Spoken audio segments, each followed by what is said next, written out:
주일도 이렇게 환영합니다. 오늘도 복된 하루 되시고 이번 한 주간도 하나님의 은혜로 충만하시기를 바랍니다. 자, 이제 오늘은 이제 에스겔 37장의 말씀 함께 묵상하고 우리 복된 주일을 한번 보내보도록 하겠습니다. 자, 에스겔 선지자는 예레미야 선지자와 같은 시기를 보냈던 인물입니다. 예레미야나 에스겔이나 어떤 시대를 보냈어요?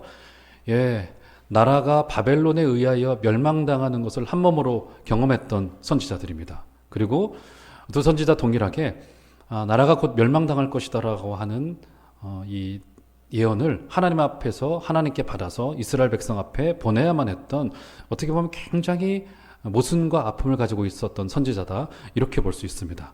자, 에스겔 37장은 그 중에서도 에스겔에게 주었던 그 회복의 명령 중에서 가장 역동적이고 정말 가장 좀 소망이 넘치는, 마른 뼈와도 같았던 이스라엘 백성들이 일어나서 단순히 일어나는 것이 아니라 그들이 군대로 일어나서 그 땅을 정복해 나가는 기록이 여기에 등장하게 되어집니다. 그래서 에스겔 37장에는 두 가지의 예언이 등장하죠. 첫 번째는 마른 뼈가 일어나서 군대가 되어지는 환상, 두 번째는 두 막대기가 하나가 되어지는 환상, 이 두 가지가 함께 기록되어져 있습니다. 당시에 이스라엘 백성들은 이미 나라는 멸망당했습니다. 많은 백성들이 바벨론의 포로로 잡혀갔어요. 그렇기 때문에 지금 이 환상을 보는 순간에 에스겔은 분명히, 우리도 그랬겠죠. 하나님이 이런 와중에 이런 환상을 보여주었다면 분명히 마음속에 떠올랐을 겁니다. 어떤 마음이 떠올랐을까요? 분명히 이 마른 뼈는 지금 정치적으로, 군사적으로, 또 어떤 국가적으로, 민족적으로 정복당한 우리 이스라엘 백성들, 지금 다 회파되어지고 흩어져 버린 이스라엘 백성들을 상징하고 말하는 것이겠구나라고 하는 것임을 누구나 직감할 수 있었을 것입니다. 그런데 이 환상이 단순히 정치적이고 군사적인 지금 상황만을 말하는 것은 아니겠죠.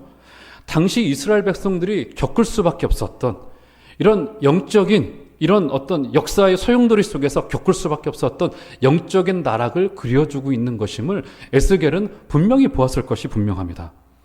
여러분, 그들이 겪고 있는 영적인 현실은 마른 뼈와도 같았습니다.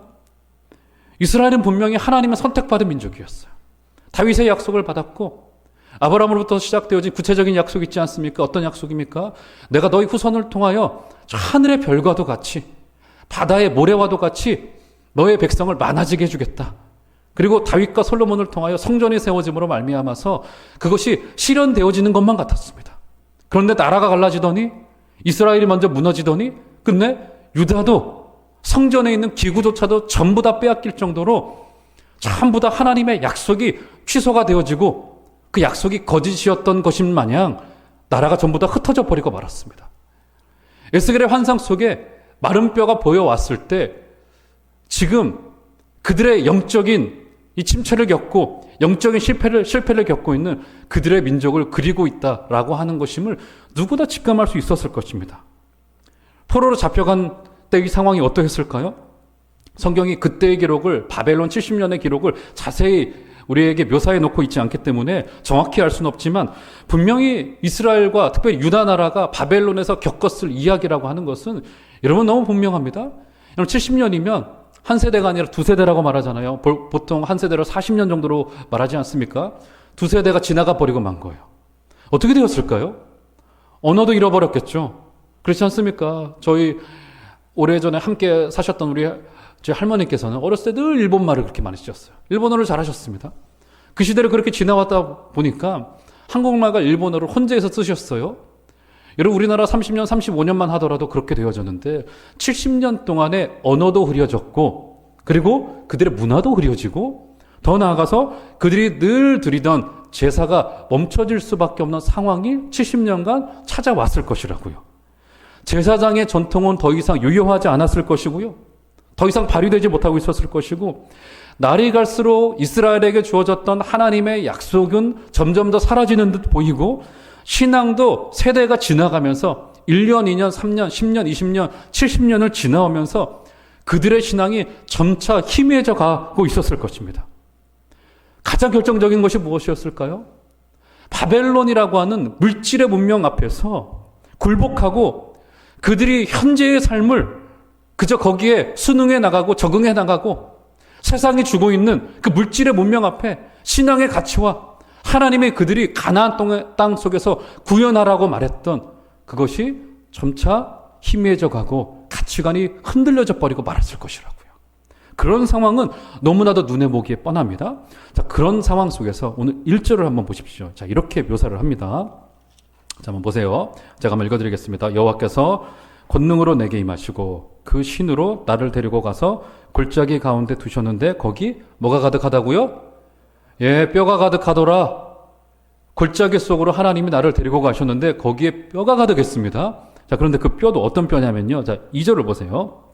나를 그 뼈 사방으로 지나가게 하시기로 본즉 그 골짜기 지면에 뼈가 심이 많고 어떻게 되어져 있었다고요? 예, 말라있는 뼈였습니다. 무슨 말일까요? 이 뼈가 방금 나온 뼈가 아니라 아주 오래되어져서 뼈가 깡 말릴 정도로, 어떻게 제가 그 뼈를 진짜로 본 적이 없어가지고 그 뼈가 말라있다라고 하는 것이 어떤 느낌인지는 잘은 제가 묘사를 못 해드리겠습니다. 하지만 말라있는 뼈라고 하는 것에서 이미 이 시체가 오래되어졌고 더더군다나 이 죽은 데로부터 다시 회복의 기미라고 하는 것은 다시 보이지 않을 정도로 지금 심각한 모습이라고 하는 사실을 우리가 확인할 수 있는 겁니다. 그렇죠. 말라있는 뼈들이었어요. 여러분, 이것은요, 당시 이스라엘의 상황을 정확히 대변합니다. 그들은 하나님을 배반하였다가 완전히 무너져서 완전히 멸망을 당했습니다. 이방 나라에서 소망을 잃고요, 절망 가운데 있을 수밖에 없고요, 바벨론의 70년의 기간을 지내오는 와중에 그들이 가지고 있던 영적인 생기와 영적인 생명력과, 제가 근데 제가 이제 그 한국교회에서 그 시대를 겪고, 이제 여러분들도 그러시겠지만, 교육자로서 제가 99년 12월 첫 번째 주부터 사역을 시작했습니다. 그때와 지금하고 비교해보면, 그때는 기억나는 분들 계실 거고, 우리 교회도 이제 그때가 어떤 모습이었는지 제가 잘은 모르겠으나, 그때 뭐 서울이나 지방이나 할 거 없이 지금처럼 그렇게 위기라고 크게 말하지 않았습니다. 그래도 전도도 잘 됐고, 부서도 부흥하는 교회들이 꽤 많았고, 저도 그래도 첫 번째 사역지가 조그만 교회였지만, 뭐 제가 잘나서가 아니라 그냥 교회가 그래도 좀 부흥하는 분위기였었어요. 조금만 교육자들이 열심히 하면은 뭐 중고등부도 부흥할 수 있었고, 유초등부도 부흥하고 하는 것이, 그래서 영적인 좀 생기가 돌고, 지금처럼 어떤 교회가 대사회적인 비판의 대상 위에 전면에 나서는 것도 아니고 그저 소소한 잘못들이 교회 안에 좀 있을지라도 그래도 여전히 목사님들이 지금 존경을 받고 신뢰를 받고 하고 있던 상황이었던 것으로 저는 어렴풋이 20년 전의 일이 기억이 납니다. 그런데 지금은 만약에 하나님께서 에스겔에게 보여주었던 마른 뼈의 환상을 우리에게 턱하니 우리의 꿈속에서 보여준다면 우리의 마음속에 어떤 생각이 들어지겠습니까? 어떤 생각이 제일 먼저 찾아올까요? 아, 이거 하나님이 지금 한국교회에 대해서 말해주고 있는 거구나 라고 하는 것을 누구나 다 이해하고 받아들일 수밖에 없을 정도로 지금 우리의 상황이 정말 마른 뼈도 같고 다시 살아날 회복의 기미가 전혀 보이지 않는 이런 때임을 부인할 수 없는 상황이고요. 저는 목사로서 하나님의 말씀을 대언하는 자로서 언제나 매주마다 매일 아침마다 수요일마다 금요일마다 여러분들과 은혜의 말씀을 나누고자 하는 저의 입장에서는 저부터 뒤에도 나옵니다. 에스겔에게 하나님께서 물어봐요. 어떻게 물어봅니까? 능히 이 뼈들이 살 수 있을 것 같아? 이렇게 물어봅니다. 하나님께서. 그러니까 에스겔이 그 위대하고 하나님의 말씀을 정말 힘있게 선포했던 에스겔 선지자마저도 어떻게 대답합니까? 모르겠어요. 주님이 아시잖아요. 무슨 말입니까? 에스겔에게 확신이 있지 않았던 거라고요. 그렇죠? 에스겔의 반응을 한번 보실까요? 자, 한번 볼까요? 3절로 가보시면, 눈으로 한번 더 보세요. 이렇게 말합니다. 그가, 주님입니다. 그가 내게 이르시되 인자야, 이 뼈들이 능히 살 수 있겠느냐? 자, 마른 뼈들을 보시고는 하나님의 첫 번째 질문이 뭐냐면, 얘야, 이 뼈들이 능히 회복될 수 있을 것 같아? 여러분 같으면 어떻게 대답하시겠습니까? 어떻게 대답하시겠어요? 그래도 믿음의 사람이라면 주님, 그렇습니다. 부활할 수 있습니다. 일어나게 될 것 믿습니다. 정말 회복될 것 같습니다. 회복됩니다. 이 목사라면 여러분들에게 그런 소망의 말씀을 제가 참 이제 이제 신방을 하거나 요즘 이제 전화를 이제 통화를 하다 보면 기도 제목을 갖고 계신 분들이 있으시잖아요. 이제 그 기도 제목이 기도했던 대로 회복이 되는 가정도 있고 여전히 기도하고 있는 가정들이 있지 않습니까? 그러면 제가 그 짧은 0.5초의 그 순간에 고민을 합니다. 이걸 어떻게 대답을 해드려야 되나? 반드시 좋아질 거예요. 걱정하지 마세요. 병 다 고침받을 거예요. 라는 대답을 제가 늘 해드려야 되는데 순간 이게 제 마음속에 어떤 이 사안에 대해서는 턱 하고 걸릴 때가 있어요. 에스겔도 마찬가지였던 것 같아요. 자, 보세요. 하나님 그렇게 질문하니까 에스겔의 대답을 한번 보십시오. 살 수 있겠느냐 하시기로 내가 대답하되 어떻게 대답합니까? 주 여호와여 주께서 아시나이다. 대답이 시원찮아요. 그렇잖아요. 지금 이런 질문이 왔을 때 주님 그렇습니다. 반드시 살아날 겁니다. 직감적으로 알았다고요. 지금 이 뼈들은 바벨론에 잡혀간 이스라엘의 영적인 상황을 말하는 거구나, 군사적인 정치적인 상황을 말하는 거구나라는 것을 직감했을 텐데 하나님이 거기에다 대고 직접적으로 질문하세요. 야, 어떻게 될 것 같아? 살아날 수 있을 것 같아? 하니까 대답이 시원찮게 나옵니다. 확신이 없어요. 여기에 확신 있는 대답이 오질 않습니다. 여러분 지금 저도 마찬가지입니다. 제가요, 만약 하나님께서 저에게 야, 한국교회가 참 우리 교회는요, 그래도 여러분, 저는 제가 우리 교회를 담당해서가 아니라 책임지고 있어서가 아니라 우리 교회는 그래도 저는 평균 이상인 교회라고 저는 확신합니다. 정말 은혜가 있는 교회고 여러분들은 교회를 많이 이렇게 옮겨 다녀 보시지 않았잖아요. 저는 그래도 몇 개 교회를 이렇게 옮겨 다니고 우리 교회에 오지 않았습니까? 또 이제 주위에 다른 교회 사역하고 있는 또 동역자들, 또 후배들, 선배님들 이야기를 들어보면 정말 우리 교회는 이런 문제 없는 교회는 없습니다. 모든 교회나 다 문제가 있어요. 문제가 있을 수밖에 없습니다. 죄인들이 모여있기 때문에. 그런데 우리 교회는 정말 은혜가 있는 교회예요. 정말. 그게 제가 느껴져요. 여러 면에서 느껴집니다. 아직은 제가 좀 더 봐야지 더 정확히 알겠지만 참 우리 교회 좋은 교회예요. 그런데 하나님께서 저에게 이런 질문을 교회를 향하여 던지신다라고 한다면 저도 에스겔처럼 확신 없는 대답할 것 같아요. 여기 확신은 존재하지 않아요. 야, 30년 전 한국교회가 부흥할 때처럼 너희 한국교회들, 너희 주위에 있는 교회들, 성북구에 있는 교회들, 서울에 있는 교회들, 전국에 있는 교회들 좋아질 것 같아? 제가 이 대답을 왜 확실하게 할 수 없냐면 제가 영국에 가서 교회를 봤더니 여러분 영국의 교회가요. 한 100년 전 통계를 보면은 교회에 출석하는 인구가 70%였습니다. 여러분. 1900년대 초반에. 그 전에 한 1800년대 후반에는 거의 90% 육박했어요. 1, 2차 세계대전을 지나오면서 급격히 쇠락을 하기 시작을 합니다. 100년 전에 한 70%였어요. 수천 명 모이는 교회가 그때 인구가 적었을 때인데도 런던 시내에 부지기수였었습니다. 굉장히 많았었어요. 그래서 지금은 여러분 런던 시내에서 수백 명 모이는 교회가 몇 개 되질 않아요. 몇 개 되질 않습니다. 그게 굉장히 큰 교회라고 지금 알려져 있는 거예요. 지금.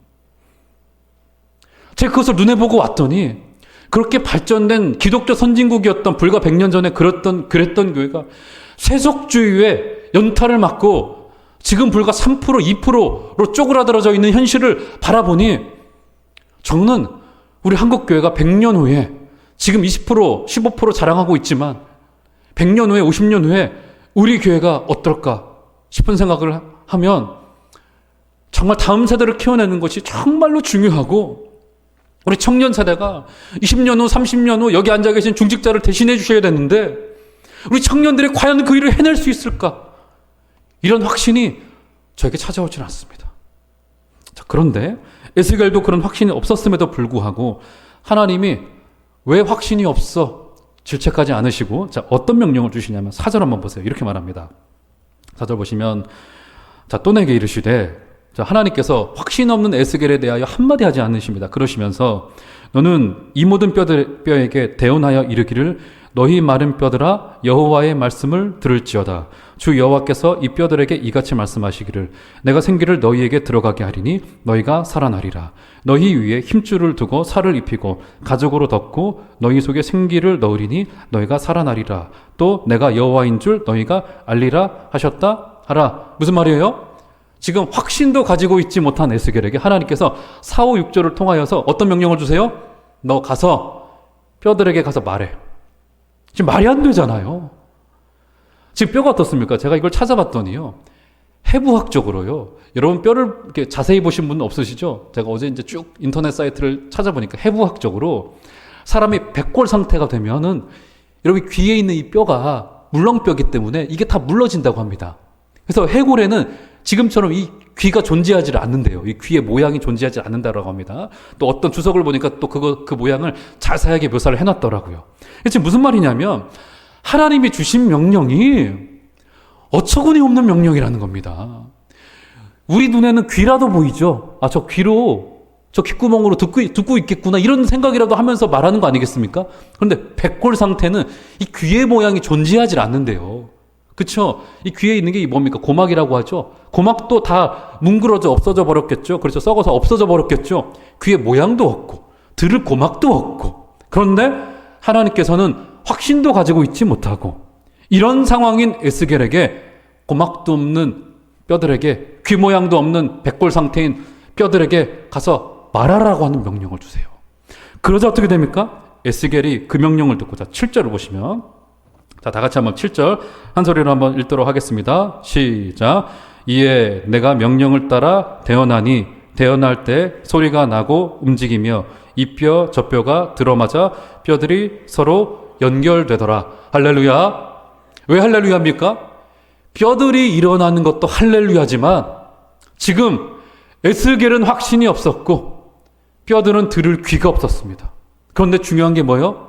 확신이 없던 에스겔이 하나님의 말씀을 받고 명령을 받고 너 가서 말해 라고 하는 이 명령을 받고 에스겔은 가서 순종하여 말씀을 어떻게 합니까? 그 뼈들에게 증언합니다. 대언합니다. 여러분 그래서요. 여기서 중요한 점은 에스겔의 감정의 확신이 아니었습니다. 그리고 뼈들에게 들을 귀가 있는 조건이 아니었다고요. 중요한 것은 하나님이 말씀하시자 에스겔이 그의 감정을 떠나서 그의 확신의 정도를 다 떠나서 가서 말씀의 명령 그대로 순종했다라는 데 있었습니다. 사랑하는 여러분, 지금 영적인 어려움을 겪고 있는 이 시대에 필요한 것은 우리의 순종입니다.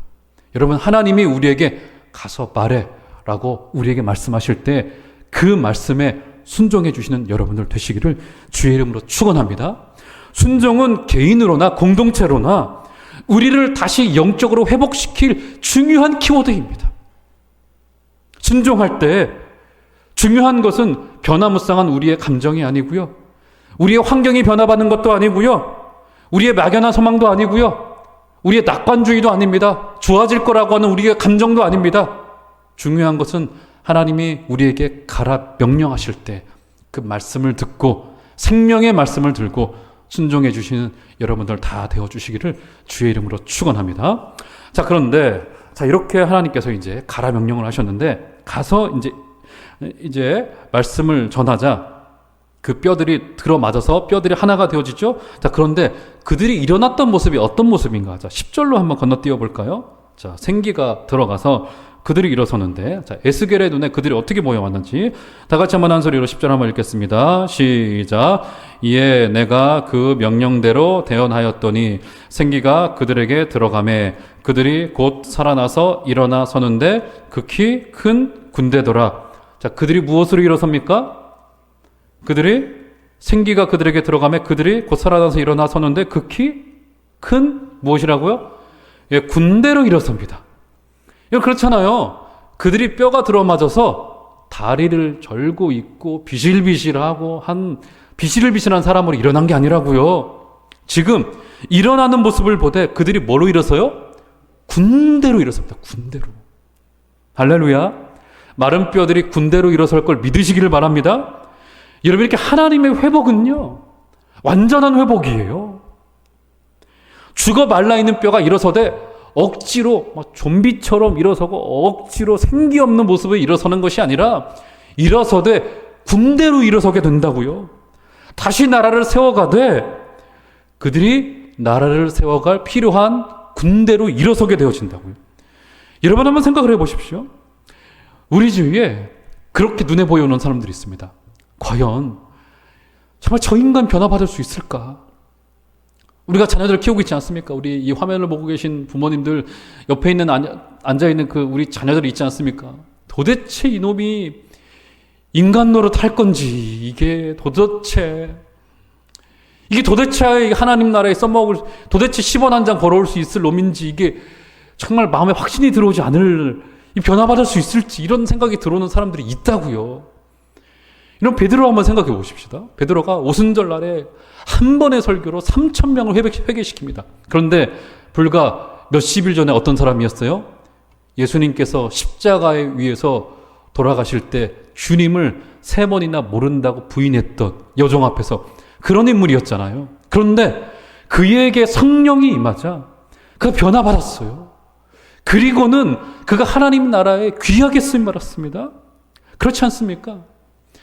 여러분 제가 평생을 말하고 사는 사람이어야 되잖아요. 그런데 여러분 아직 제 성격을 잘 모르시겠지만 저는 그렇게 여러분 이렇게 말하는 것을 즐겨하는 사람이 아닙니다. 말이 많은 사람도 아니고 다른 사람들과 많이 이렇게 막 대화를 즐겨하는 사람이 아니고 말이 없는 편이에요. 그리고 정말 학창 시절에는 그 반에서 반 60명이었잖아요. 저희 때는 또 반 60명 중에서 저 같은 사람은 출석을 해도 모르고 출석을 안 해도 모를 정도로 그저 존재감이 없이 왔다 갔다 했던 사람, 그저 충청도 사람답게 중간 정도에서 그저 묻혀 지나가는 사람이에요. 그런데 이상하게 제 마음속에 군 시절에 하나님이 저를 부르십니다. 그러면서 제 마음속에 들었던 의문과 하나님을 향하여 던졌던 첫 번째 질문이 뭐냐면, 아니 하나님의 말씀을 전하는 자로 하나님을 쓰시려면 성격도 적극적이고 말도 좀 조리 있게 잘하고 또 저 같은 경우는 또 아버지와의 문제가 있었기 때문에 관계적인 그런 아픔도 있는 사람이었고 이런 문제가 제 마음 가운데 툭 떠오르더라고요. 저는 어머니가 일대로 믿으시면서 핍박을 당했고 막 이런 것이 제 마음속에 떠오르면서 왜 저 같은 놈을 굳이 저가 아니어도 목사님들 자녀들이나 이 좋은 가정 가운데 말도 조리 있게 잘하고 응변도 잘하고 이런 사람을 또 저 같은 경우는 혀도 짧고 입도 돌아갔었고 뭐 여러 가지 기도 제목이 떠오르더라고요. 왜 그러십니까? 이런 질문이 제 마음 가운데 처음으로 찾아오더라고요. 그런데 여러분 하나님의 은혜에 붙들리면요, 지금 옆에 앉아있는 그 철없는 그 어린 아들이, 어린 그 딸내미가 어떻게 변화받을지 모른다고요. 사랑하는 여러분, 주의 성령이 임하고 주의 생기가 임하여서 변화받지 못할 그 사람이, 변화받지 못할 것만 같은 그 사람이 군대로 일어나게 될 그 환상을 보시는 여러분들 되시기를 주의 이름으로 축원합니다. 그래서 지금 우리의 자녀들을, 우리의 아이들을 세상의 기준으로 함몰시키지 마시고 하나님이 그 영혼을 붙드시기만 한다면 그 영혼이 변화받아서 이 땅을 감당해내고 하나님의 나라에 쓰임받고 정말 우리 종암제일교회 이 지역 가운데 수많은 죽어가는 영혼들을 담당해내고 하나님께서 저와 여러분들을 이렇게 하나님의 사람을 키워내셨듯이 이 땅을 변화시키는 귀한 존재들로 쓰시는 복된 은혜가 있게 되기를 주의 이름으로 축원합니다. 저는 진짜로 그것을 믿습니다. 왜냐하면 사람이 위대하기 때문에 믿는 것이 아니라 하나님의 생기가 그 속에 들어가기만 한다면 저는 믿습니다. 사랑하는 여러분, 우리 교회를 통하여서, 여러분의 가정을 통하여서, 우리 자녀들을 통하여서 복되고 놀라운 기적이 일어나게 되어지는 은혜가 있기를 주의 이름으로 축원합니다. 자, 그러면서 이렇게 큰 군대로 일어나게 되어졌습니다. 자, 일어났는데, 자, 오늘 읽지는 않았습니다만 15절로부터 37장 15절로부터 마지막 28절로까지를 보면 어떤 기적이 등장하냐면, 자, 15절 16절만 잠깐 볼게요. 이렇게 말합니다. 15절 보시면 여호와의 말씀이 또 내게 임하여 이르시되, 인자야 너는 무엇을 가져오라고요? 막대기 하나를 가져다가 그 위에 유다와 그 짝 이스라엘 자손이라 쓰고 또 다른 막대기 하나를 가지고 그 위에 에브라임의 막대기 곧 요셉과 그 짝 이스라엘 온 족속이라 쓰고. 자, 어떻게 된 겁니까? 막대기 2개를 가져왔습니다. 그렇죠? 하나에는 유다를 상징하는 이름을 거기다 써요. 다른 한 막대기에는 이스라엘, 그렇죠? 2개로 갈라져 있지 않았습니까? 이스라엘이라 쓰고 두 막대기를, 자, 17절 보시면 그 막대기들을 서로 합하여 하나가 되게 하라. 내 손에서 둘이 하나가 되리라. 막대기를 가져오라 합니다. 그리고 하나가 되게 합니다. 그걸 묶은 건지는 잘 모르겠습니다. 그래서 하나를 가져와서 그것을 네 손에서 하나가 되는 그 퍼포먼스를 백성들에게 보여줘라. 뭐 이런 말 아니겠습니까? 이렇게 되라는 겁니다.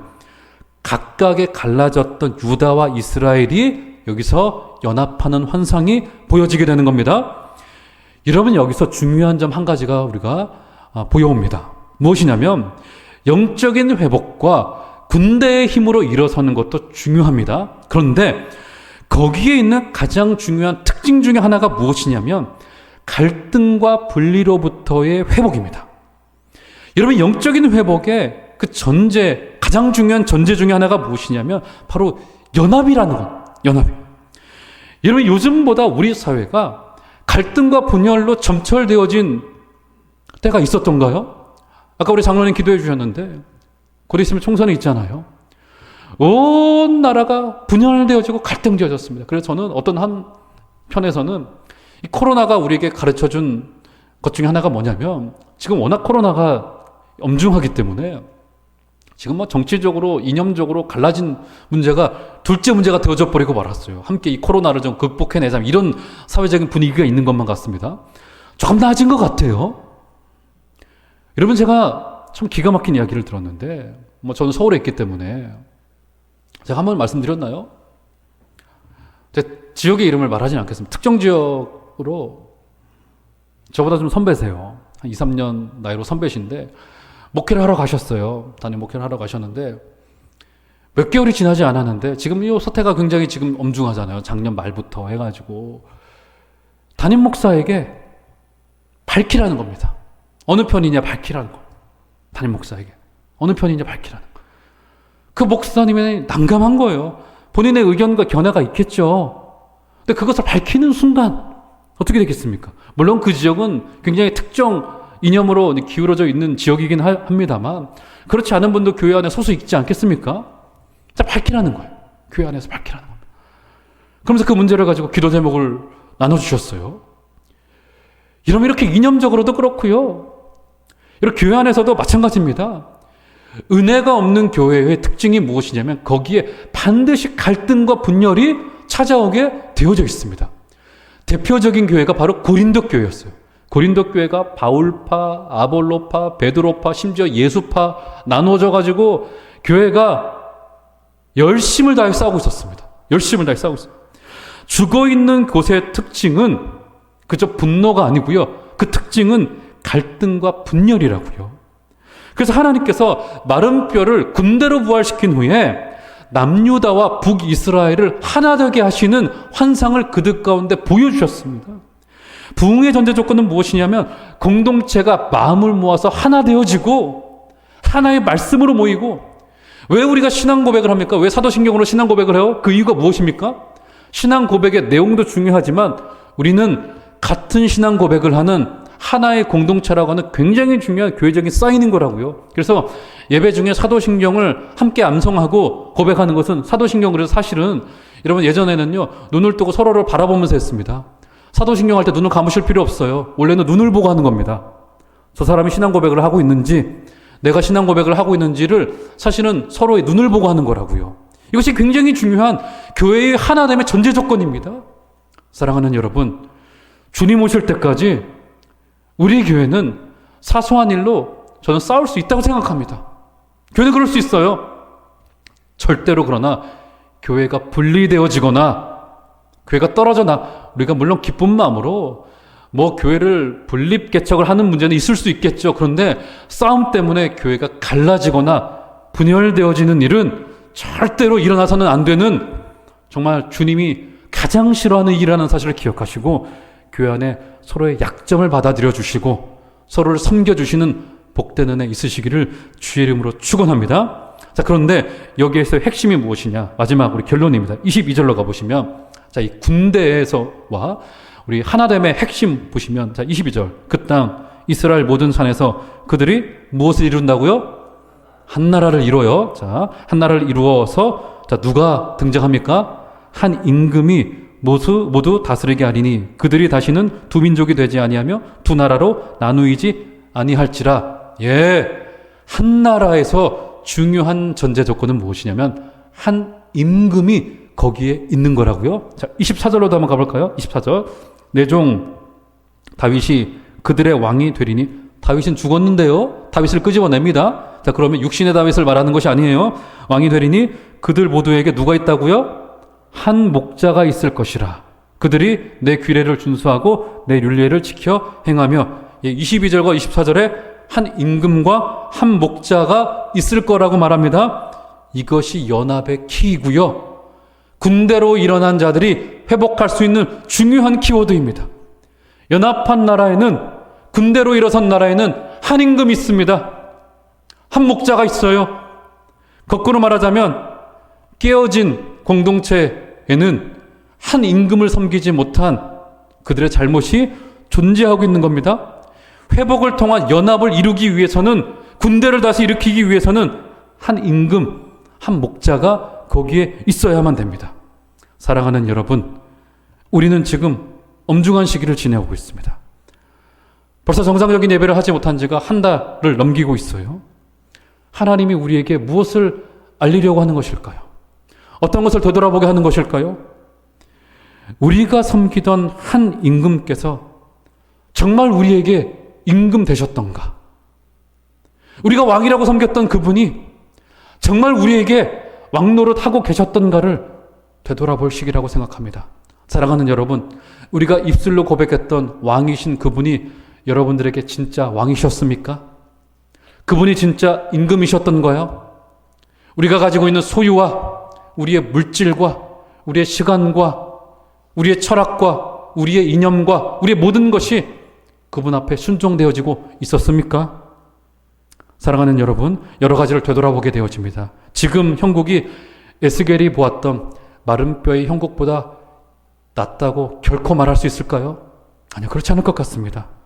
만약 하나님이 이 뼈들이 회복될 수 있겠느냐고 저에게나 여러분들에게 물으신다면 여러분들이 확신 있게 주님, 그럼요, 뼈들이 회복될 수 있습니다 라고 자신 있게 말하실 수 있겠습니까? 우리에게 필요한 것은 우리의 감정의 확신이 아니라 하나님만이 하실 수 있습니다 라고 하는 고백이리라 생각합니다. 하나님만이 이 교회를, 죽어가고 있는 우리 한국교회를 일으켜 세우실 수 있습니다. 믿으시기를 바랍니다. 그 안에 우리가 한 임금 대신 예수 그리스도가, 머리라고 말했던 예수 그리스도가 우리 교회 가운데는 주님 다시 오실 그날까지 평생 살아있는, 저의 역할도 여러분들을 그 왕께로 인도하는 통로의 역할이 저는 저의 역할이라고 규정합니다.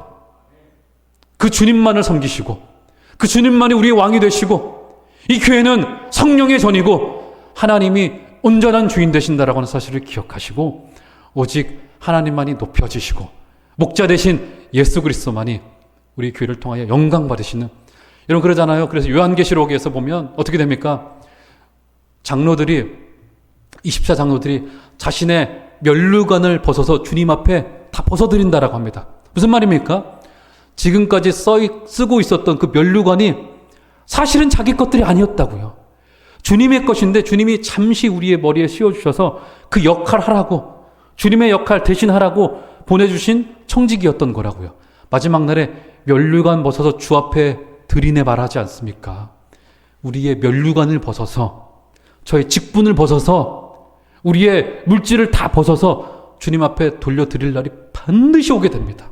그때 우리 과감하게 벗어 돌려드려야 될 거 아니겠습니까? 그런데 내가 손에 꽉 쥐고 있어, 목사라고 하는 이름을 꽉 쥐고 있어서 성부, 성자, 성령, 목사, 담임 목사, 아니요, 그렇잖아요.